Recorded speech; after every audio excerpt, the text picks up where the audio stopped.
You know that rule from high school physics, the law of conservation of energy. It basically says that energy can never truly be created or destroyed, right? It just moves around. You push it down in one place and it pops up somewhere else. Right, it just changes form. And if you look at the global financial landscape today, which is Monday, August 10th, 2026, the economy is proving that the exact same rule applies to hidden costs.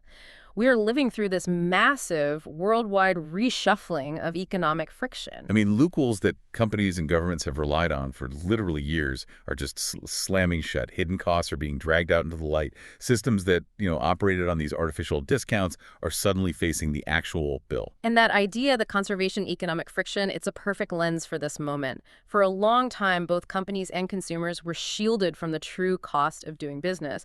We had regulatory arbitrage, this really long era of cheap capital, and massive global supply chain hacks. But the bill always comes due. It always comes due. And tracing where those costs land tells us everything about who actually holds power in the market today. I mean, we are seeing this play out in international shipping, in these bizarre tax filing penalties for young families, and even in the physical infrastructure required to keep artificial intelligence running. Let's start with a company that practically built a $100 billion empire by making friction disappear. Shein? Shein is the perfect example. For years, this discount fast fashion retailer was putting up staggering valuation numbers.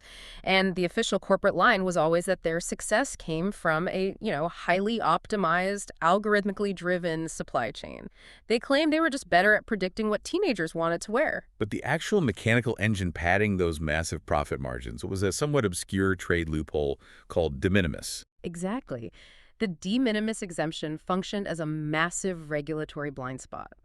In the United States, this rule historically allowed packages valued under $800 to enter the country completely duty-free with virtually no customs inspections. Traditional retailers, they import bulk inventory in massive shipping containers. Right. They pay commercial tariffs, they deal with port delays, and they pay taxes that can range anywhere from 0 up to like 62.5% depending on the garment. But Shein just bypassed all of that.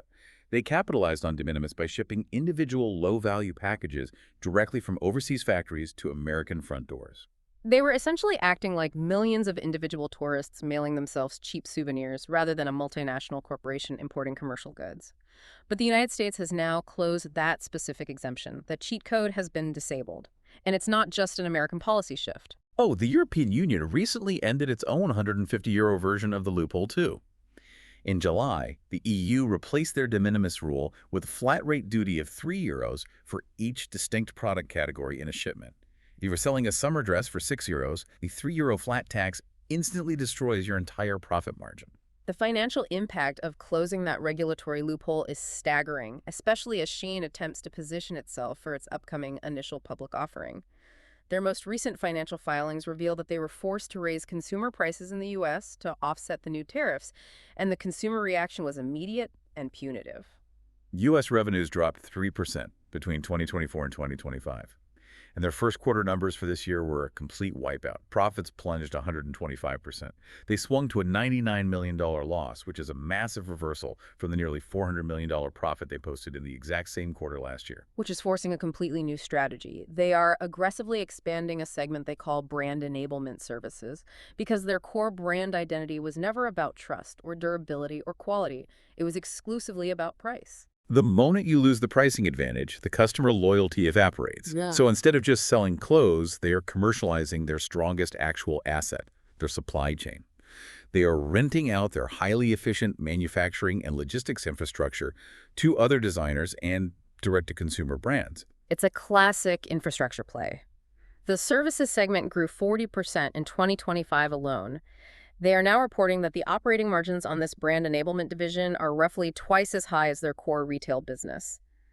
By shifting the friction of customer acquisition onto other designers, Shein simply collects a premium for moving the physical goods.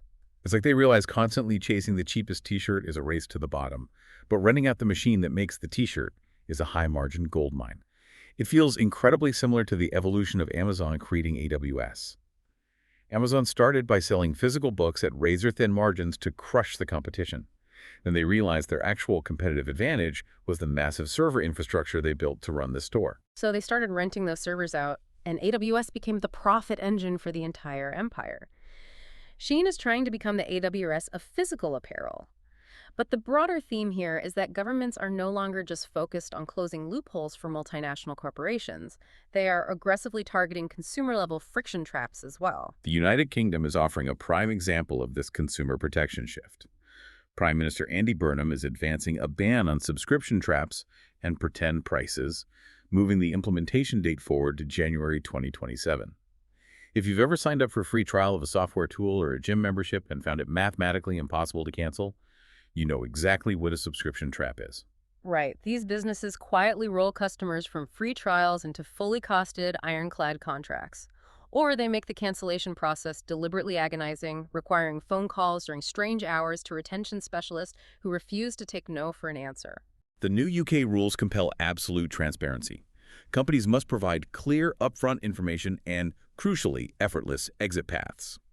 The cancellation process can no longer be more complex than the sign-up process.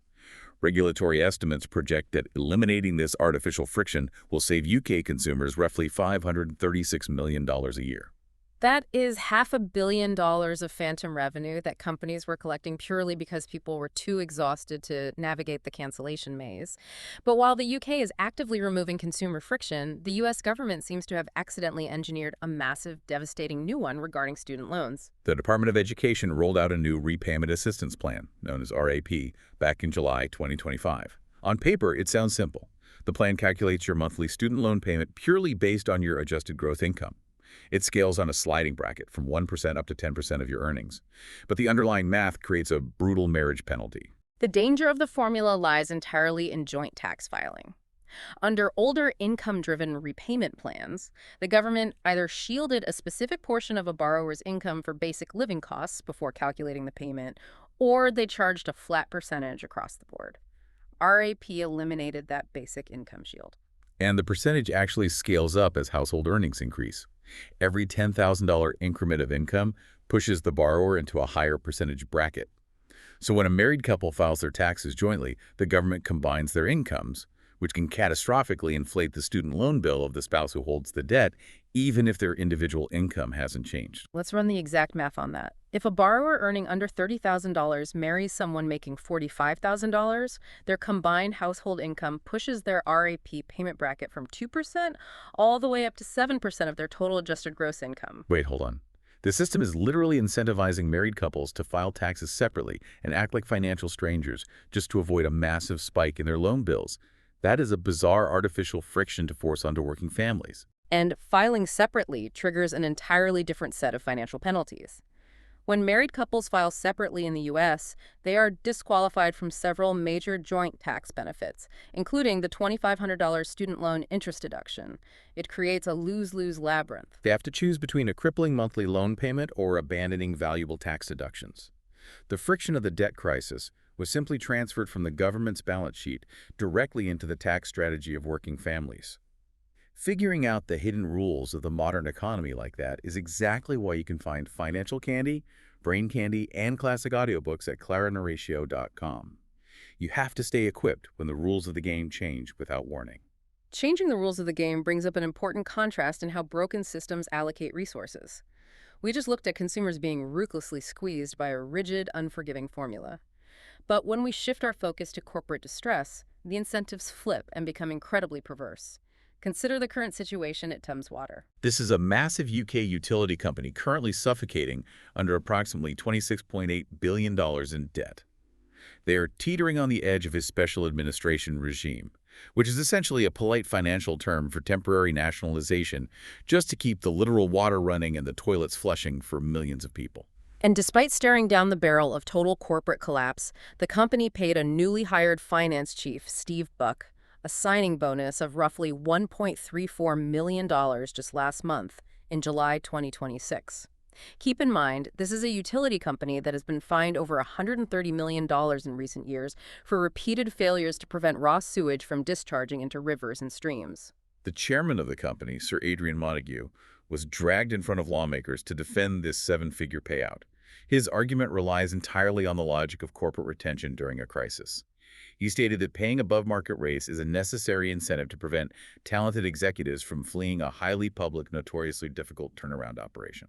The board's stance is that the current executive team did not cause the historical debt, nor did they cause the decades of infrastructure decay. If the executives walk away, the company enters special administration faster, which ultimately pushes the entire $26.8 billion financial burden onto the British taxpayer anyway. I understand the abstract business school theory of paying top dollar to recruit a turnaround artist. Yeah. But if you are a customer, especially a customer whose local rivers have been polluted by this exact company, it feels incredibly perverse to see emergency funds used this way. The capital for that bonus was actually drawn from emergency liquidity provided by the utilities lenders. They are framing the million-dollar bonus as the cheapest available insurance policy against a multi-billion-dollar public bailout. It is a textbook example of how the threat of systemic failure can be used to extract premium compensation. It sends a glaring market signal that the worse a monopoly performs its basic public duties, the more expensive it becomes to hire people to clean up the mess. They are rewarding executives for the privilege of attempting to fix a ship that is already underwater. That massive gap between promised efficiency and messy, expensive reality brings us to the technology sector. For years, executives have claimed that artificial intelligence would drastically reduce human labor, eliminate friction, and free up our schedules.